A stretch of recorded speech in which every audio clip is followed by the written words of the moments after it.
2026 টি-20 বিশ্বকাপে বাংলাদেশ বাদ, খেলবে স্কটল্যান্ড, সিদ্ধান্ত আইসিসির। ভারতসহ কয়েকটি দেশের অধিকাংশ পণ্যে জিএসপি সুবিধা স্থগিত করল ইউরোপীয় ইউনিয়ন। মধ্যপ্রাচ্যে এগিয়ে যাচ্ছে মার্কিন নৌবহর, হামলার কঠোর জবাব দিতে সতর্ক অবস্থায় ইরান, অস্থির মধ্যপ্রাচ্যের আকাশপথ। বিদ্রূপ, উপহাস ও কূটনৈতিক বিতর্কে ডোনাল্ড ট্রাম্পের বোর্ড অব পিস। কানাডার প্রধানমন্ত্রীকে পাঠানো আমন্ত্রণ প্রত্যাহার করলেন ট্রাম্প।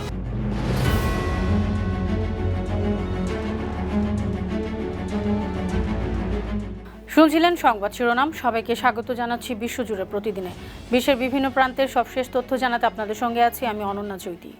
2026 টি-20 বিশ্বকাপ থেকে বাদ পড়ল বাংলাদেশ। শনিবার আইসিসি জানিয়েছে আসন্ন বিশ্বকাপে বাংলাদেশের বদলে খেলবে স্কটল্যান্ড।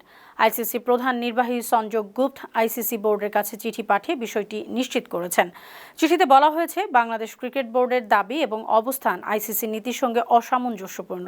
এ কারণে বাংলাদেশের পরিবর্তে অন্য একটি দেশকে আমন্ত্রণ জানানো ছাড়া কোনো বিকল্প নেই। উল্লেখ্য, নিরাপত্তা শঙ্কার কারণে ভারতের পরিবর্তে পাকিস্তান অথবা শ্রীলঙ্কায় বাংলাদেশের খেলা আয়োজনের অনুরোধ জানিয়েছিল Bangladesh cricket board BCB.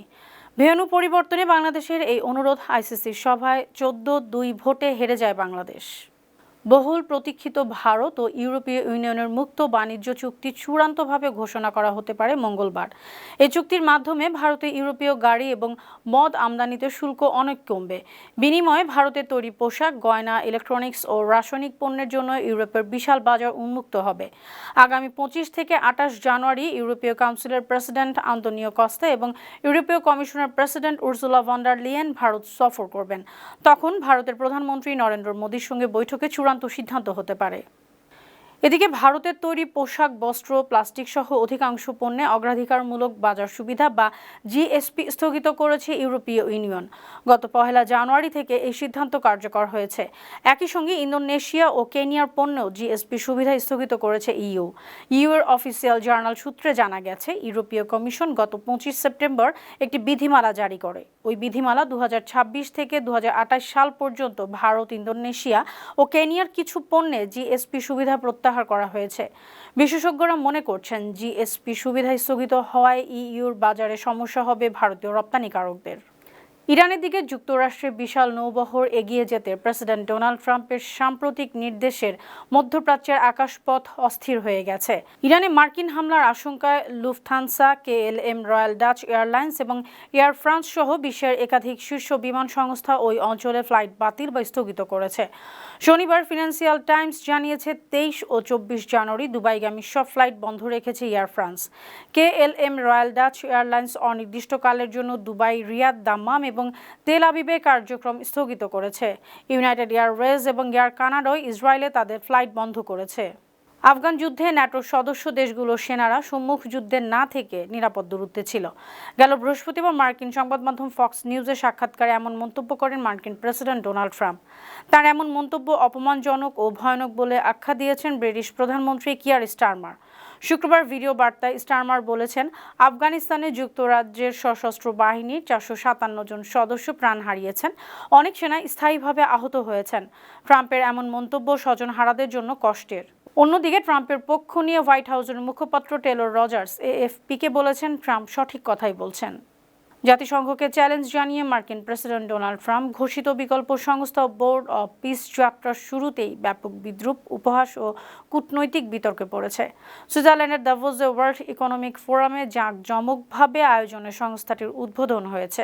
Trump যেসব দেশকে বন্ধু হিসেবে স্বাগত জানিয়েছেন, তাদের প্রায় অর্ধেকই যুক্তরাষ্ট্রের ভ্রমণ নিষেধাজ্ঞায় আছে। ট্রাম্প প্রশাসন এসব দেশের নাগরিকদের অভিবাসী ভিসা কার্যক্রমের জন্য স্থগিত করেছেন। এ কারণে কূটনৈতিক মহলের প্রশ্ন উঠেছে, যে দেশগুলোর নাগরিকদের যুক্তরাষ্ট্রে প্রবেশের নিষেধাজ্ঞা আছে, তারাই কিভাবে আমেরিকার নেতৃত্বাধীন শান্তি সংস্থার গুরুত্বপূর্ণ অংশীদার হয়। ইরানে যে কোনো হামলা পূর্ণাঙ্গ যুদ্ধ বিবেচনা করে কঠোর জবাব দিবে ইরান। মার্কিন যুক্তরাষ্ট্রের একটি বিমানবাহী রণতরী স্ট্রাইক গ্রুপ ও অন্যান্য সামরিক সরঞ্জাম মধ্যপ্রাচ্যে রওনা দেওয়া প্রসঙ্গে এই হুঁশিয়ারি জানিয়েছেন ইরান সরকারের একজন মুখপাত্র। নাম প্রকাশ না করার শর্তে বার্তা সংস্থা রয়টার্সকে ইরানের ওই কর্মকর্তা আরও বলেছেন, সবচেয়ে খারাপ পরিস্থিতি মোকাবেলার জন্য ইরানি সেনাবাহিনী প্রস্তুত আছে। উল্লেখ্য, বৃহস্পতিবার মার্কিন প্রেসিডেন্ট ডোনাল্ড ট্রাম্প জানিয়েছেন, যুক্তরাষ্ট্রের একটি আর্মাডা বা বিশাল নৌবহর ইরানের দিকে এগোচ্ছে। এদিকে যুক্তরাষ্ট্র মধ্যপ্রাচ্যে সামরিক উপস্থিতি আরও বাড়াচ্ছে। আমেরিকার নৌবাহিনীর বিমানবাহী রণতরী ইউএসএস আব্রাহাম লিঙ্কন আগামী সপ্তাহে উপসাগরীয় অঞ্চলে পৌঁছানোর কথা রয়েছে। এই রণতরীতে F-35 যুদ্ধ বিমান সহ একটি স্ট্রাইক গ্রুপ, মার্কিন গাইডেড মিসাইল ডেস্ট্রয়ার ও সাবমেরিন আছে। পাশাপাশি প্যাট্রিয়ট ও থার্ড আকাশ প্রতিরক্ষা ব্যবস্থা সহ বিভিন্ন মার্কিন প্রতিরক্ষামূলক সরঞ্জামও অঞ্চলটিতে পাঠানো হচ্ছে। যুক্তরাষ্ট্রের প্রেসিডেন্ট ডোনাল্ড ট্রাম্প বৃহস্পতিবার বলেছেন, পরিস্থিতি মোকাবেলায় ইরানের দিকে এ নৌবহর পাঠানো হয়েছে। একই সঙ্গে যুক্তরাষ্ট্রের আরেকটি বিমানবাহী রণতরী জর্জ H.W. বুশ ভার্জিনিয়া থেকে মধ্যপ্রাচ্যে যাচ্ছে এমন খবরও পাওয়া গেছে। ইরান নিয়ে সম্ভাব্য সংঘাতের আশঙ্কায় উপসাগরীয় অঞ্চলে নিরাপত্তা জোরদারে কাতারে যুদ্ধবিমান মোতায়েন করেছে যুক্তরাজ্য। কাতারের দোহা শহরের কাছে আল উদেইদ বিমান ঘাঁটিতে রয়্যাল এয়ারফোর্সের টাইফুন যুদ্ধবিমান পাঠানো হয়েছে। শুক্রবার যুক্তরাজ্যের প্রতিরক্ষা মন্ত্রণালয় জানিয়েছে, কাতার সরকারের আমন্ত্রণে পাঠানো এসব টাইফুন যুদ্ধবিমান যৌথ RF কাতারি ইউনিট নম্বর 12 স্কোয়াড্রনের অংশ হিসেবে কাজ করবে। উপসাগরীয় অঞ্চলের প্রতিরক্ষামূলক সক্ষমতা জোরদার করবে। যুক্তরাজ্যের প্রতিরক্ষা মন্ত্রী জন হিলি বলেছেন, এই অংশীদারত্ব উপসাগরীয় অঞ্চলে স্থিতিশীলতা রক্ষায় সহায়ক হবে। কাতারে যুক্তরাজ্যের সামরিক সমাবেশ ইরানের বিরুদ্ধে যুক্তরাষ্ট্রের হামলার প্রস্তুতির সঙ্গে সামঞ্জস্যপূর্ণ।